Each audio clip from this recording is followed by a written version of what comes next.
Morning guys. So आज मी खूप दिवसातून ब्लॉग बनवत आहे. I hope you guys are missing me. So आज मी लास्ट टाईमप्रमाणे पुन्हा परत शेतामध्ये आलेले आहे काकांसोबत. तर आज आम्ही शेतामध्ये औषध फवारणी करणार आहोत. तर बघू शकता काका इथे तयारी करत आहेत. फायनली गाईज तुम्ही बघू शकता औषध तयार आहे. काका से हाय. चाचा से हाय. ओ डॉगी हाय. तर गाईच्या शेताबद्दल आपण थोडंफार काकांकडून जाणून घेऊया. तर काका थोडंफार सांगा शेताबद्दल. शेती कशी केली जाते सांगा थोडी. हे आपल्या समोर उडदाचं पीक आहे. तर गाईज हे उडदाचं पीक आहे, तुम्ही बघू शकता. तर गाईज उडदामध्ये गवत भरपूर झाल्यामुळे आपण तिथे औषध फवारणी करणार आहोत. दॅट्स वाय ते गवत निघून जाईल ना, मरून जाईल. हो मरून जाईल. तर तुम्ही बघू शकता काका सांगत आहेत त्यांच्या कामगारांना की कसं कसं औषध फवारणी मारायचं. ॲक्च्युली माझी पण खूप इच्छा होती, बट मी इथे नसेन तेव्हा औषध मारताना.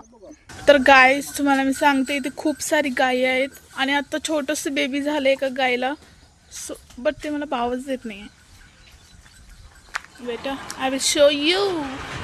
See guys. Excuse me. Say hi. Told the people I'm coming in this world. Hello. So finally guys त्याने मला टच करून दिलेला आहे, तुम्ही बघू शकता. मी आणि परत टच करते. Oh my god. Come. I will give you more love, please. Come. आपण नामकरण ठेवायचं. तुला काय नाव हवंय बेबी?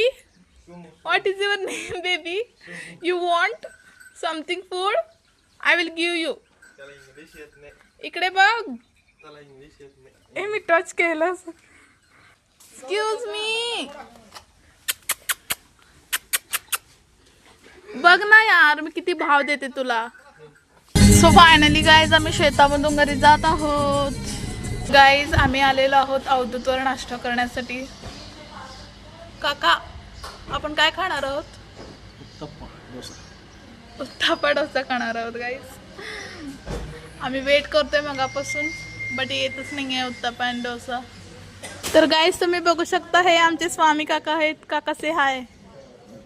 काका हाय. काकाला हसत आहेत थोडं समजू शका. तर हे डोसा